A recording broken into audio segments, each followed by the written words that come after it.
Wonderful. It's really exciting to see all of you here tonight at 6 o'clock on, well, our time, 6 o'clock Eastern, when you could be doing anything else, which demonstrates to me your passion and commitment to the topic at hand.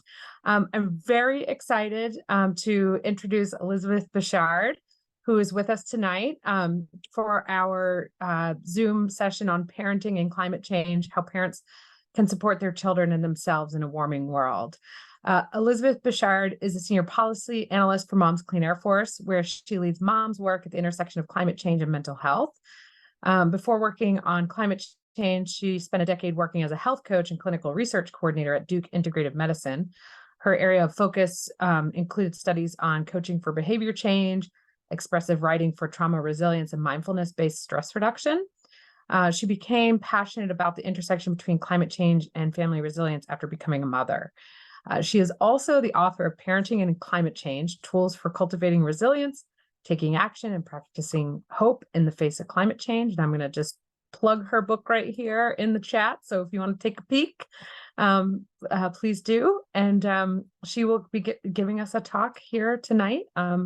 She lives in Vermont with her husband and young twins. She's also a member of the New Hampshire Healthcare Workers CHICS Advisory Board, for which I am also a member. And as a reminder, CHICS is the Climate and Health Initiative for Children in Kearsarge and Sunapee.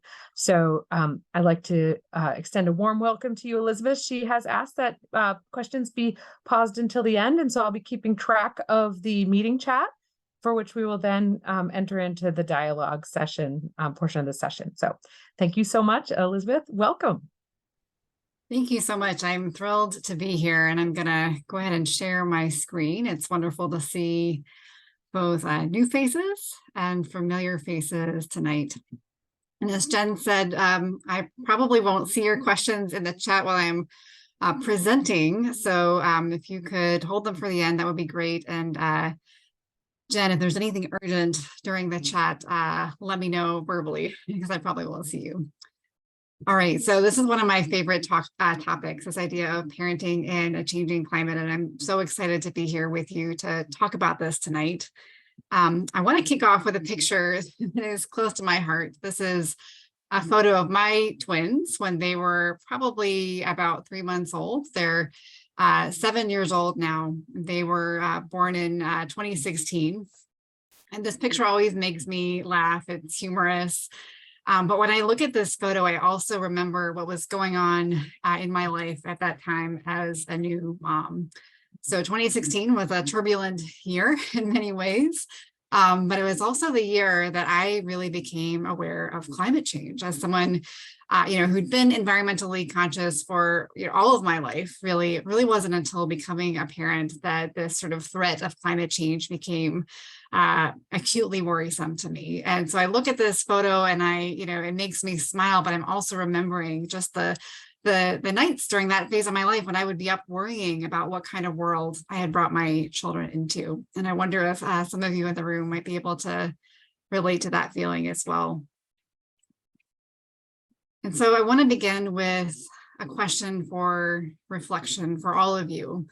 I know many of you come into this space as parents. Some of you may not be parents. Some of you may identify more with the identity of a grandparent at this phase in your life, but I'm curious what it's like for you to parent in these times. If you want to drop a few words in the chat, or even just think about this for yourself before we dive in. What is this experience of parenting in a changing climate like for you?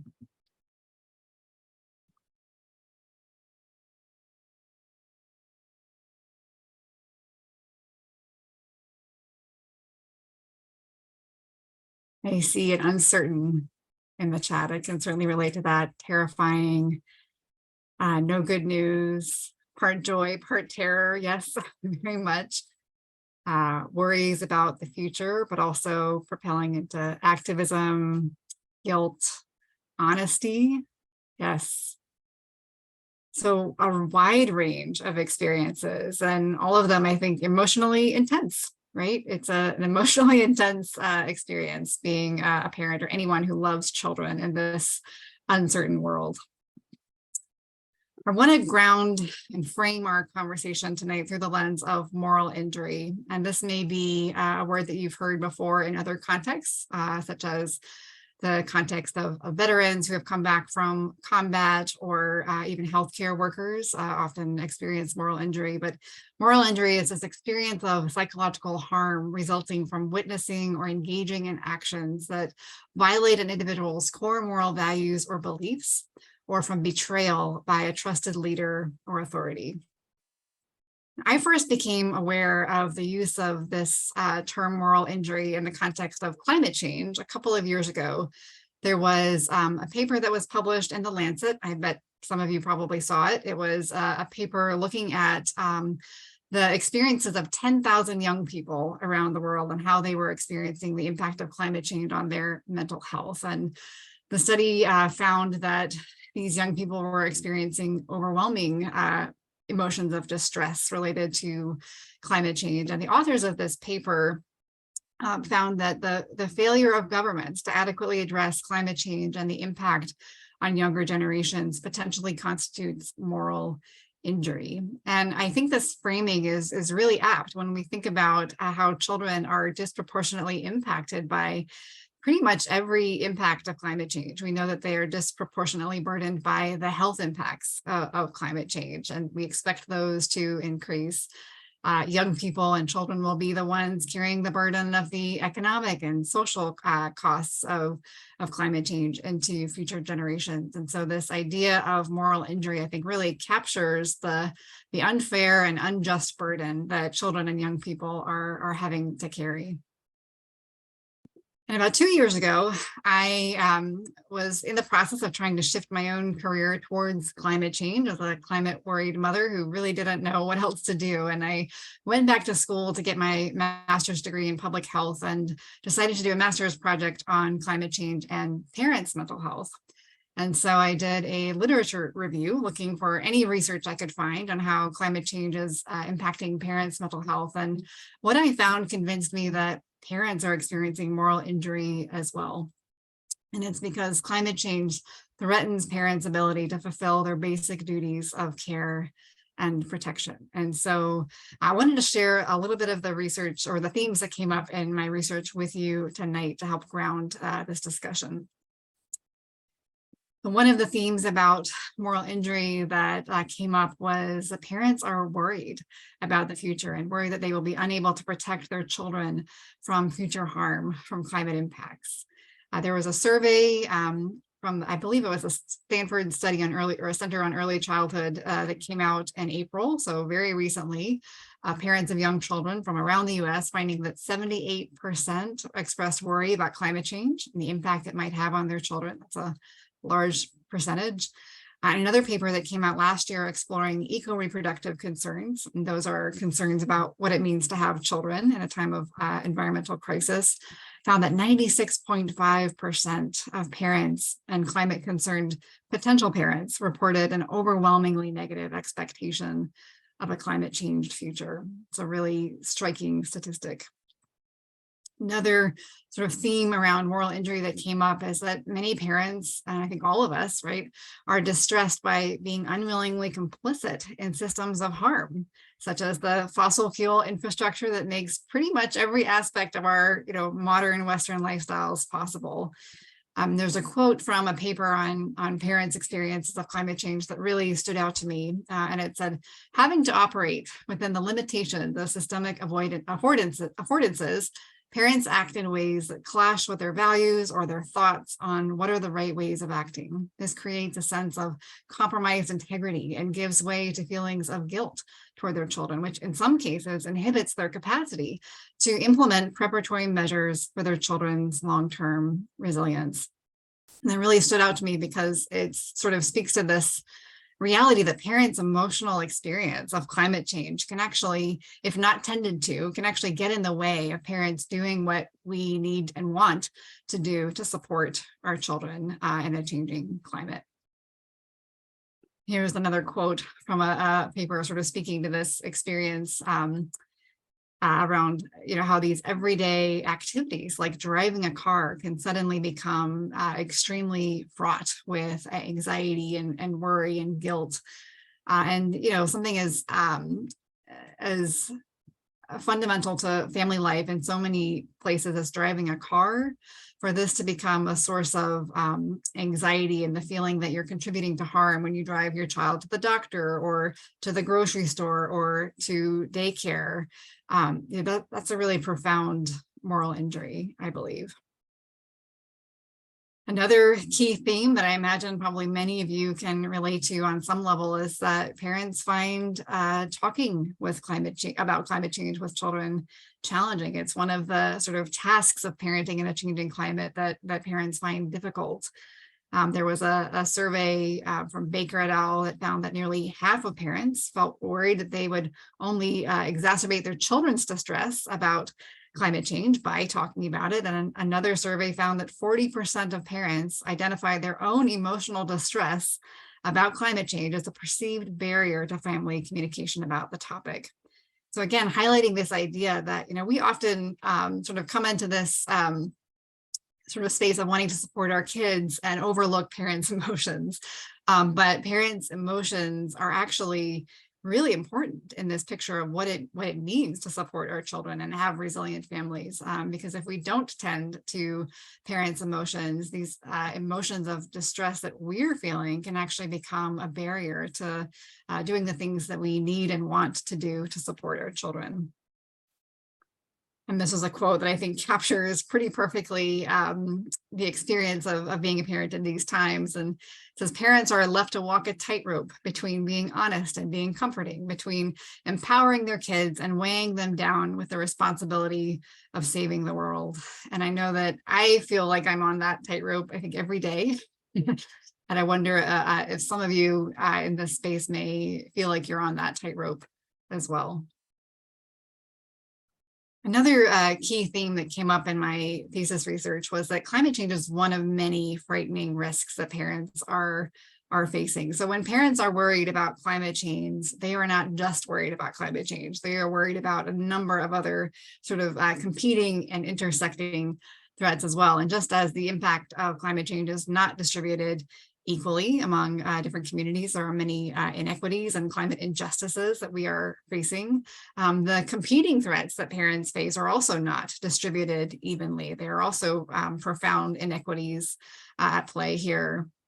Some of the other impacts that parents are worried about are challenges in parenting individual children. So, even in a world without climate change, there would be kids with special needs. But, as we, experience more and more climate threats, some of these special needs will become heightened.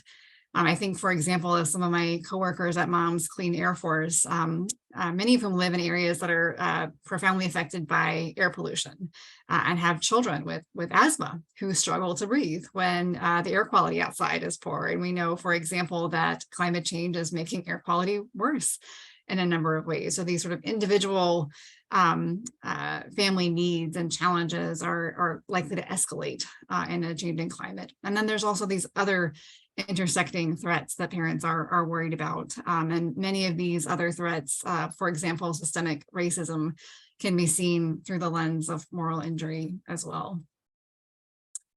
Eco-reproductive concerns. We touched on this a little bit earlier, but many parents have concerns about what it means to have children at all in a changing climate. And a lot of the research on eco-reproductive concerns has focused on young people who have not had kids and maybe haven't made a decision about whether or not to have children. But there's also research showing that parents are feeling these eco-reproductive concerns as well. And, one statistic that really struck me from the research I did was from a paper in 2020 that said parental anxiety about how their children will fare in a climate change future was so strong that 6.3% of parents confessed to feeling some regret about having children due to their sense of despair and hopelessness about climate change. And, I have had a number of parents privately express that kind of a sentiment to me over the last few years. And so, even parents who desperately love their children and, love nothing more than they love their children can sometimes also feel this worry about what it has meant to bring them into the world. And that's acutely painful. So why this framing of moral injury matters? I think it matters because how we think about a challenge affects how we think about responding to a challenge. And so when I think about the idea of an injury, injuries require care and tending and repair, not advice or attempts to fix things or ignore them, right? Another really important aspect of this idea of moral injury and bringing it into the conversation about climate change is that it opens up possibilities for finding deeper alignment with personal values and taking actions of repair towards climate justice.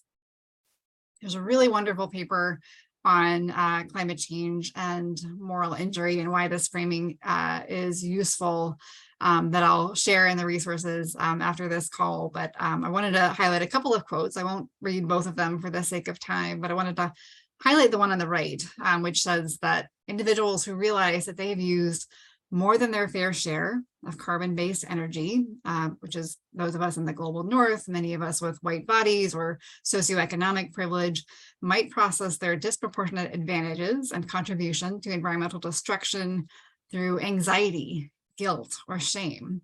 By acknowledging the moral conflict and resulting cognitive dissonance, individuals can then tie their ecological distress to their values, which could lead to a questioning of the very socioeconomic systems that have, up until this point, defined their reality. And so what this highlights to me is that when we sort of think about our emotional distress around climate change through this lens of moral injury, we realize that our values have been touched in some ways. And when we can then hone in on what our values are, then all of these possibilities open up for how we might want to act on them and begin to move towards actions of repair, actions towards climate justice. And so I know the topic that you all came for tonight was how to support your kids. But if there's one thing I want to highlight and underline in this talk is that supporting children requires supporting parents. We can't have one without the other. Parents need to be cared for in order to become parents who care for their children in times of climate change. And the second quote here highlights, I think, something that's really important to underline, and that is that children's capacity to cope with disasters rests in large part on their parents' coping and support. When parents are feeling cared for, they're better able to respond to the needs of their children. And so we know that climate disasters are becoming more frequent and intense, and there's emerging research showing that how children do in the aftermath of a disaster has a lot to do with how their parents' psychological state is. And so and I think anyone in the room who is a parent knows this intuitively, that how we're doing as parents has a lot to do with how we are showing up as parents for our kids. Supporting children requires supporting parents. And so some ideas for how parents can find support. Parents are often given advice. There is no shortage of advice for how to parent. I don't think you could, look on the internet for 5 minutes without seeing some advice about how you should be doing a better job in some dimension of parenting. And there's a lot of helpful advice about climate change out there. Often it's directed at like how to help your kids manage their climate anxiety, or how to talk to your kids about climate change. And I have sought out that advice many times in my life as a parent, and I've given it many times. But the more I learn about sort of this experience of parenting in a changing climate and climate and mental health, the more I believe that parents need support and care and opportunities to participate in actions of repair more than we need advice. And so I'm going to offer 3 ideas to explore here. One is that parents need to find spaces to process climate emotions. 2, we need to find and engage in personal practices to build resilience. 3, we need to find ways to take meaningful action. So finding spaces to process climate emotions with others. I think probably anybody who's showing up to a conversation about climate change in a space like this has experienced some level of climate anxiety, some level of climate grief. And really these emotions can be very intense. And I don't believe that we were meant to handle them alone. We need each other. We need community. And the good news is that there are more and more group spaces becoming available to help people with this processing of climate emotions. Not enough, but progress is definitely happening.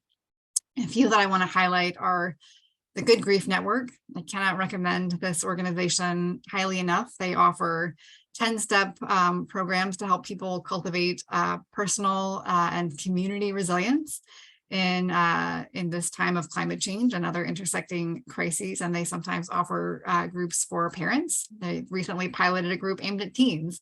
So their work in this space is really growing. Climate cafes are another resource for parents and even young people to process their feelings about climate change. And these are facilitated spaces where people can come together to talk about their thoughts and feelings about the climate crisis. And they can be peer-led. Anybody can become trained to offer a climate cafe.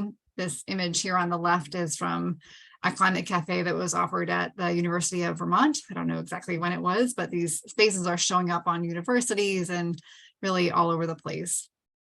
All We Can Save circles. All We Can Save is an amazing book, an anthology of women's wisdom on the climate crisis. And so book groups are an incredible way to build community around climate change and find ways to talk to people. And so this All We Can Save circles on their website for the anthology, they offer a guide for people who want to start their own circle to talk about the book and the emotions around climate change with others.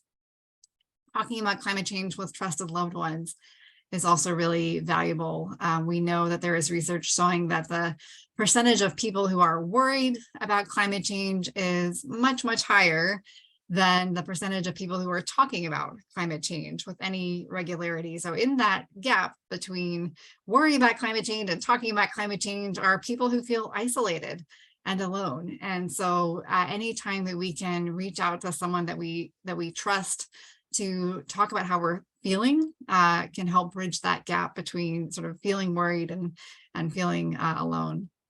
And then for some, climate aware therapy may be a really useful resource. And I want to highlight that the Climate Psychology Alliance and the Climate Psychiatry Alliance are an incredible growing research or resource in this field rather. And the Climate Psychology Alliance has a directory of climate aware therapists that you can reach out to. I want to acknowledge, of course, that there aren't enough therapists to go around for everyone, but this is a really useful resource for those who may want that. And so when we do process our emotions about climate change, something really valuable can happen. When I was doing my research on climate change and parents' mental health, the sort of overwhelming emotional experience of climate change was one of pain and distress. But there was also this sort of sub-theme of parents who had really found ways to process and embrace their climate emotions. And for them, they actually experienced climate change as a catalyst for personal growth, transformation, meaning, and even hope. And they were able to sort of embrace climate change as a wake-up call and an opportunity to live into their values. And even at times described experiencing joy, energy for action, and a deeper love for the world. And there was a quote that I felt captured this really well from one of the papers I read. And it says that processing climate change requires parents to welcome distressful feelings and to accept their transformative effect. Even if religious beliefs are not explicitly mentioned, these parents' experiences convey a sense of spirituality. As my awareness grew, I went through stages of grief. I've cried over ecosystems disintegrating, over the looming possibility of social breakdown, over the scale of suffering and death this will unleash. Letting in the grief allowed me to reach acceptance and get to work. Welcoming their grief enables parents to process it and afterward to feel genuine joy and energy. And so, this attention again to parents' emotional experiences is key, because when we do sort of allow ourselves to process our emotions, even when it's profoundly painful and difficult, there can be an alchemy that happens that allows us to move into more meaningful and engaged action. And so I want to offer a few ideas for personal practices to build resilience. This is certainly by no means an exhaustive list, but mindfulness for many people can be a useful tool. And there's more and more people sort of offering resources around mindfulness and climate change. spiritual practices or any practices that help you find a sense of meaning and deeper perspective at a time of climate crisis can be a way of building resilience, connecting with ancestral wisdom, spending time in nature when health and safety allow.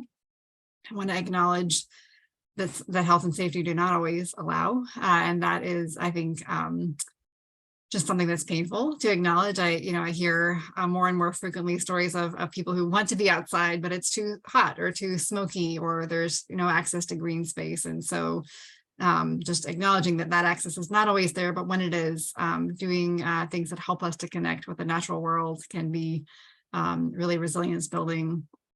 Prioritizing rest, pleasure, and joy. These often, I think, especially for parents, get sort of deprioritized and in favor of just doing whatever needs to be done to like take care of the family, or but really in order to be sustained and to engage in parenting or climate work, and especially both, we need to find ways to prioritize joy and rest in order to be sustained in the long term. And limiting distressing news. I'm someone who, maybe like some of you, consumes a lot of distressing information about the climate crisis, and can kind of find myself doom scrolling later at night when I should really be in bed or meditating. And instead I'm, scrolling on The Guardian and have found another depressing report. But none of us were meant to consume this distressing information 24/7. And so I hope we all feel permission to turn off the news at times and to set boundaries on the information that we take in, to really take care of ourselves. And then finally, finding ways to take meaningful action. And I think of action, climate action as a parent, as a form of meaning-focused coping. So meaning-focused coping is when sort of a variety of coping strategies where you look honestly at a situation such as climate change, and you sort of acknowledge that it is awful and terrible and hard, but also that it's an opportunity for you to live into your values potentially. And there may be unexpected benefits from sort of opening to the possibilities that are there. And a question that I like to ask myself over and over again, because sometimes the answer is different every time, and that is, what kind of person and what kind of parent is climate change inviting me to become?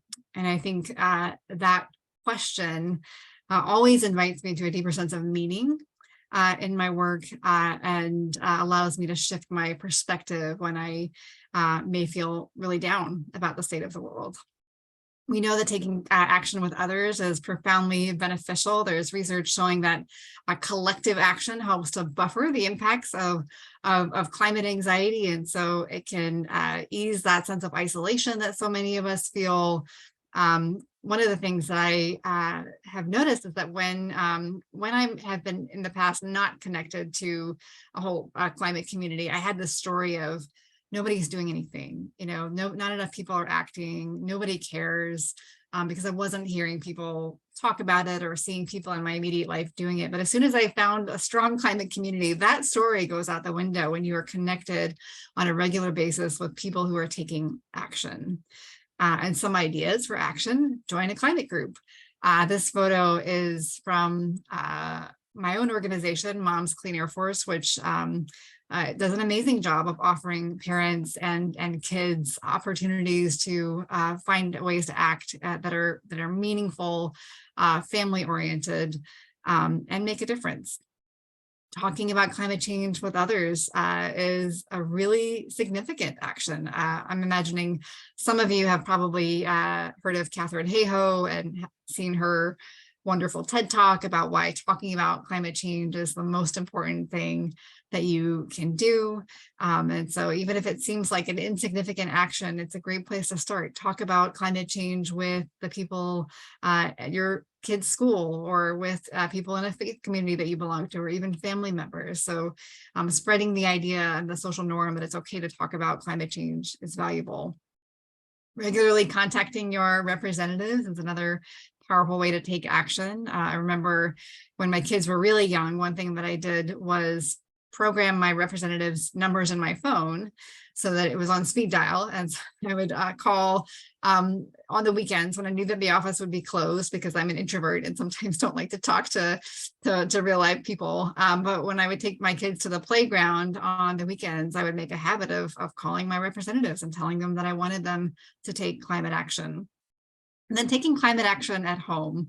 And this, can look like any number of things, but I want to say that I think for parents, this is actually really important, and not to shift the responsibility of climate change from fossil fuel companies and governments to the individual, but to acknowledge that for parents, what we do at home is creating social norms for the future, right? We are teaching our kids through our actions, what a life should look like. And so even if it seems like composting or eating plant-based meals would never be enough to make a difference. I want to name that I think the ripple effects may be more profound than we often acknowledge. And so how parents can support our kids. I think there's so much that we could talk about here, and maybe we'll talk more in the Q&A about this topic, but I wanted to offer just sort of 3 starter ideas on this front to hopefully get our discussion going. One is to practice having brave conversations about climate change with our kids. Another idea, supporting children and building emotional resilience, especially through connected relationships. And 3, taking climate action together. So climate conversations with children. As we sort of talked about a little bit earlier, many parents are really worried about this. We're worried about how our children will sort of receive information about climate change. We don't want to scare them. We might be worried that our own emotions about climate change will worry or distress them. But I really want to encourage parents to find ways to talk about climate change that are age appropriate and that work for your children and your family. Children deserve to know, I believe, about the world that they are growing up in. And there are ways to talk about climate change with children at different stages. One thing to keep in mind when you are trying to find a time, thinking about when you might want to have a climate conversation with your child, is to find a time when you've had some support in processing your own climate emotions and can come into a conversation feeling relatively calm and regulated and supported, and can create an environment that feels secure. And so, maybe not an ideal time is when you've just, read the latest IPCC report and are feeling maybe quite activated about that. That's more of a moment to find some support of your own first, and then find ways to have a conversation with your kid. One thing you can do is to ask your children what they know about climate change, what they're feeling. And then when they respond, acknowledging and validating their feelings about climate change.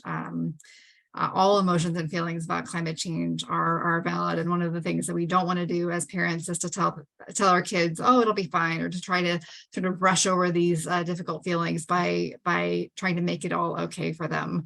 Acknowledging and validating their feelings and being sort of a steady emotional presence can really help them build their own distress tolerance and learn to regulate their emotions of distress around climate change as well.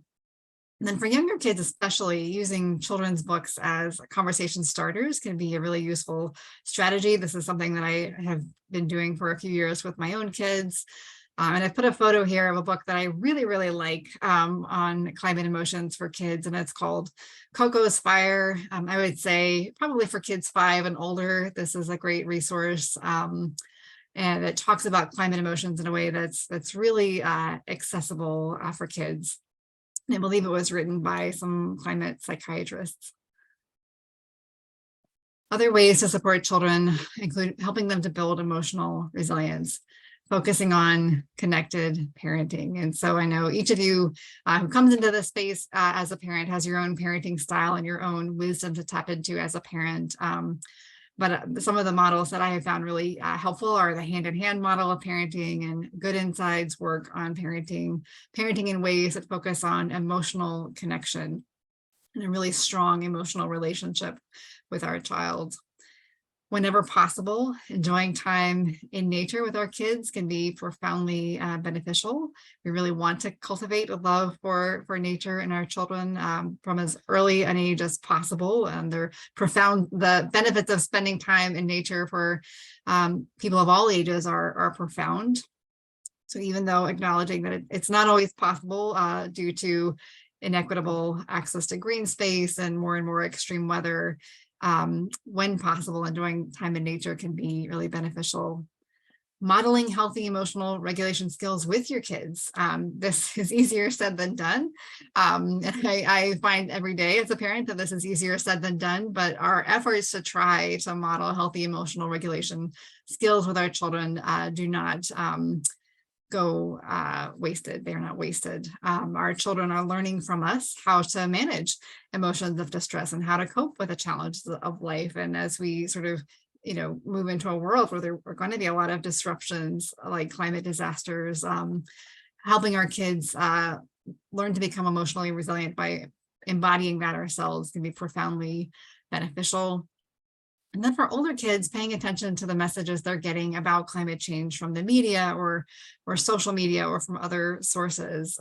Adults are getting a lot of distressing information about climate change from social media. I know every time I go on Twitter, I sort of wish I hadn't, because I see something that is bad news. Like, oh man, I wish I hadn't had to take that piece of information in.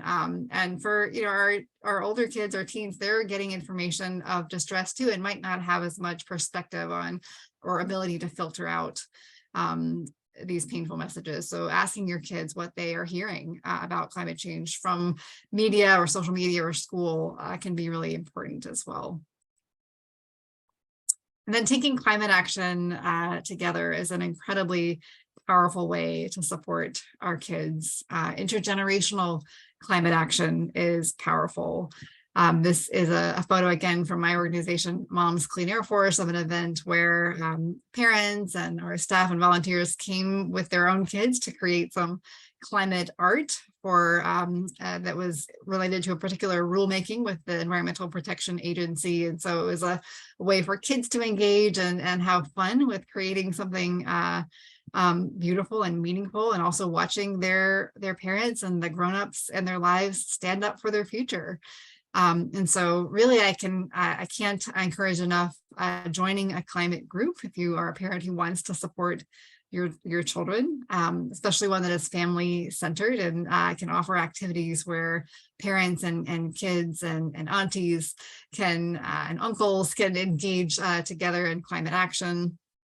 Even young children can come to family-friendly climate events. One of the things that we do at Moms Clean Air Force is mobilize parents to testify at EPA hearings. So next week, for example, we'll be asking EPA to set strong rules for power plants. And sometimes some of my coworkers will have their children join them as they are offering testimony to the EPA over Zoom, or make art to show to the EPA in the background. So there are ways to engage even quite young children in these actions. We can help children contact their representatives. I've had coworkers have their kids make art and let that accompany a letter that they've written to their representative asking for them to take climate action. And then there's actions that we can take at home, and listed just a few of these here. The possibilities are endless, but litter picking, cooking plant-based meals together, planting pollinators, activities that are fun and engaging can be really meaningful for families to take together. And even if these sort of activities at home might feel insignificant, they actually are modeling for our children what it looks like to have a culture of care for the world. And I think that is incredibly powerful. And another idea for empowering older children.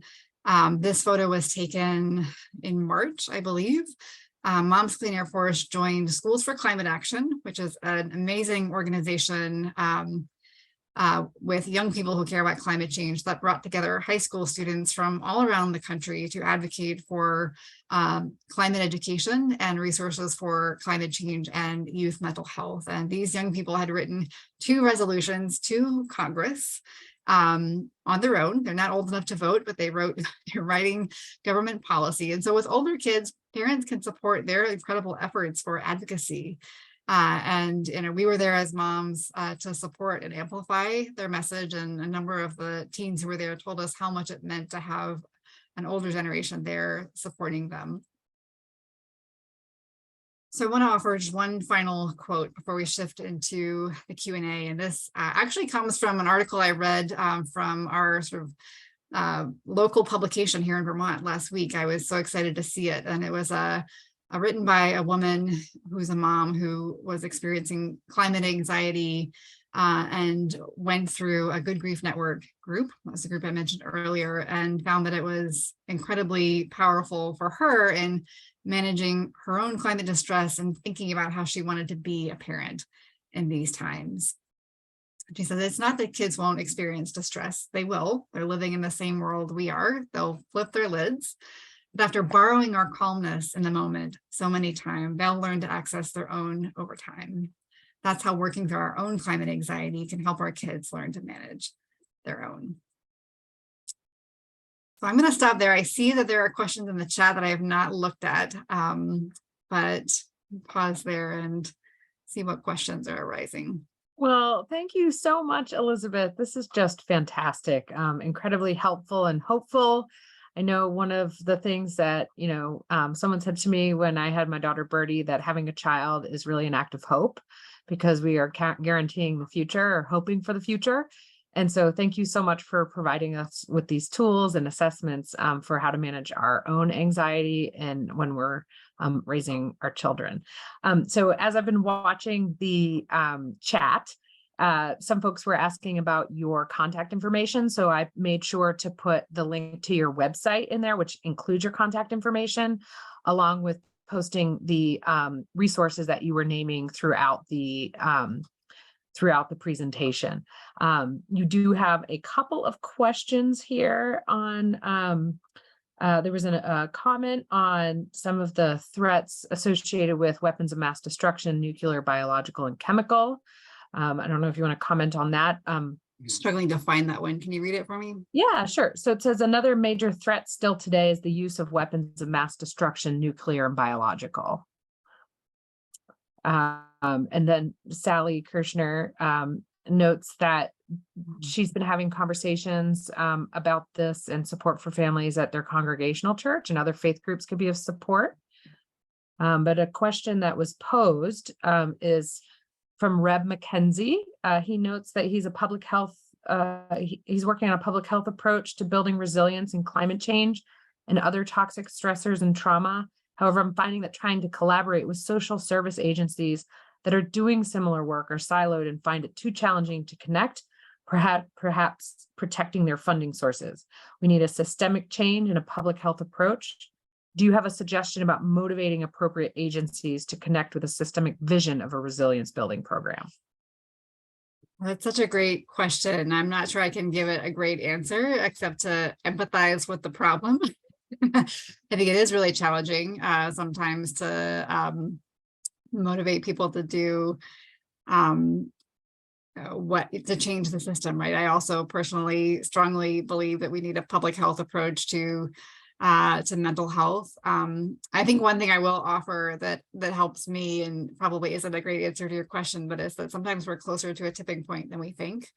And so I often, when I feel frustrated by systems that are not moving, I remind myself that if I keep showing up and keep doing the work that is in front of me, eventually things do change, and sometimes they can change really quickly. So Reb, keep doing what you're doing, keep spreading the word. I'm imagining that you've probably connected with Bob Doppelt, who is doing really amazing work on this front. Reb, if you haven't, I'll help you connect with Bob Doppelt, but keep going, and eventually we will change systems, even if it looks like that's nowhere near happening right now.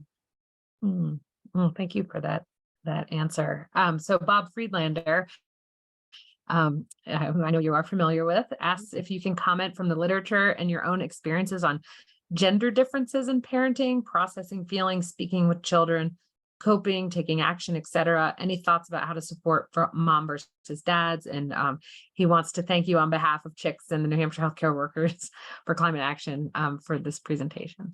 Yeah, thank you so much for this question, Bob.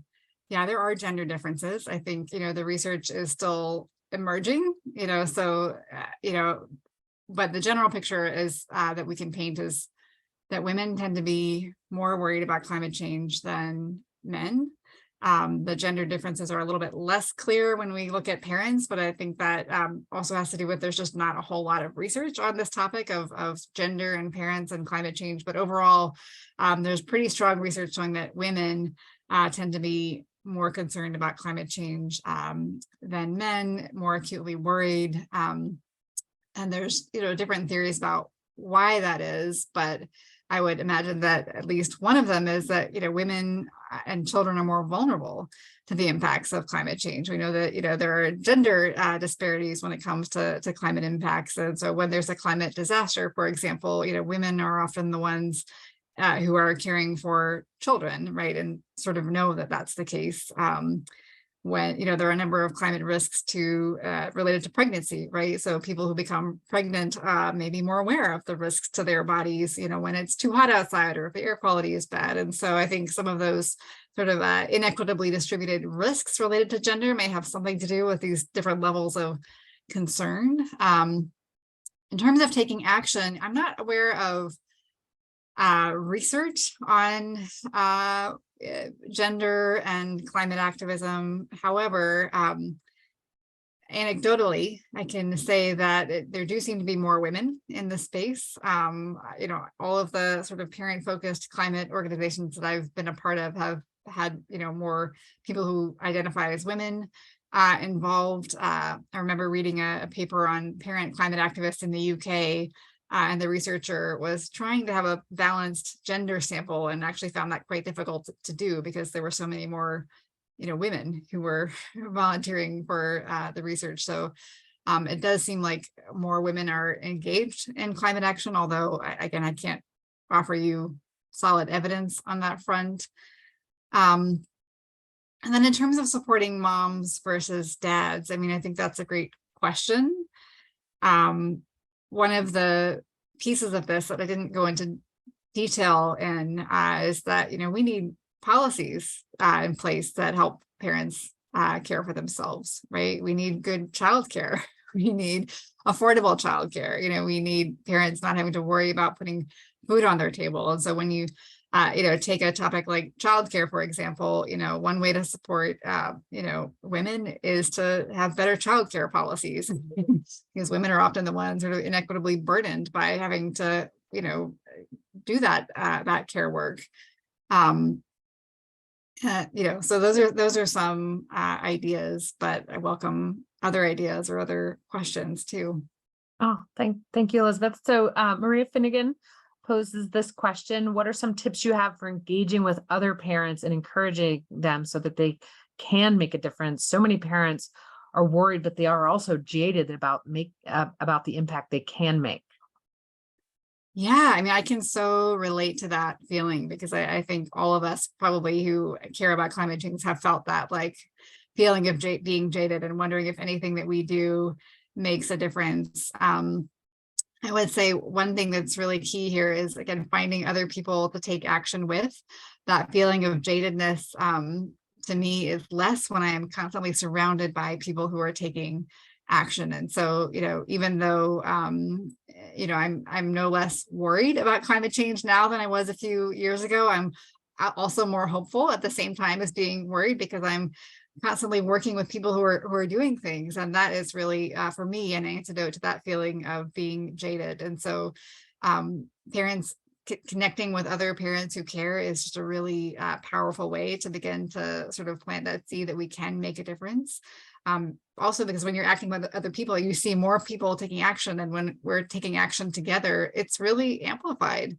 And I think also, I recently went through a training with the Good Grief Network, and I would highly recommend joining a group like that to sort of help move through some personal emotions. I think what can happen for a lot of people is that feeling of being jaded is actually a distancing function, or sort of afraid to feel like the intensity of our pain. And so it's easier to sort of be back and think, step back and think, oh, we can't make a difference. But when we have support in a container like the Good Grief Network, or even with a climate aware therapist, sort of moving through that pain can help us come to another side where there is more space for possibility and hope. Not that the pain goes away on the other side of sort of having these experiences, but I think hope and possibility can increase as well. So we have a couple more comments, and I do want to be mindful of time because we have about 8 minutes until our session's over. Deborah Gerson asks, do you have any suggestions on how our organization, and I assume you mean the New Hampshire Healthcare Climate Action, okay, can provide this needed support to parents and children? Do you suggest we host a cafe, or do you have other suggestions specific for this organization? Yeah, I think a climate cafe is a great idea. Any time that I have been in a space where parents can connect with other parents and sort of vocalize their thoughts and feelings about climate change is powerful, because so many of us are alone in our homes, feeling like we're the only ones who care and kind of afraid to bring it up with our friends because we don't really want to ruin the conversation or be the sort of Debbie Downer. But it's actually really powerful for people to just talk about climate change in community with others who care. So yeah, I would highly recommend doing something like hosting climate cafes. And the resources I'll send afterwards, I'll put a link to the Climate Psychology Alliance's page where you can sort of stay abreast of their trainings that they offer for how to become trained to facilitate a climate cafe. Also, even hosting a Good Grief Network group within an organization like this, you could reach out to them and see if they'd be willing to offer a group, and also offering, again, parent-centered ways to take action. So family-oriented events can help build community and show our kids that we're taking action and reduce that sense of isolation as well. Okay, great, thank you. So I posted the link for the Climate Cafe as well. There's a note from Reb noting that if you, I don't know if he means he or she means collective you, but if you're interested in learning more about the Transformational Resilience Project, to let them know, and that I'm glad to connect, and there's contact information here. And then Bob says he's particularly interested in the impact of climate change and air pollution on pregnant people and the developing fetus, given the emerging data. Could you make some comments about pregnant during a changing climate support action? And then I think that will be our final question. So thank you. Yeah, thank you, Bob. Yeah, climate change is making it harder to be a person who is pregnant. We know that heat and air pollution especially can cause adverse birth outcomes.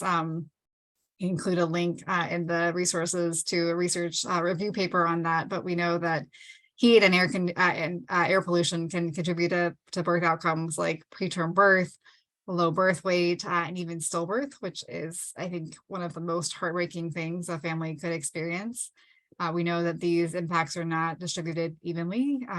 People of color who are pregnant are disproportionately impacted by all of those things.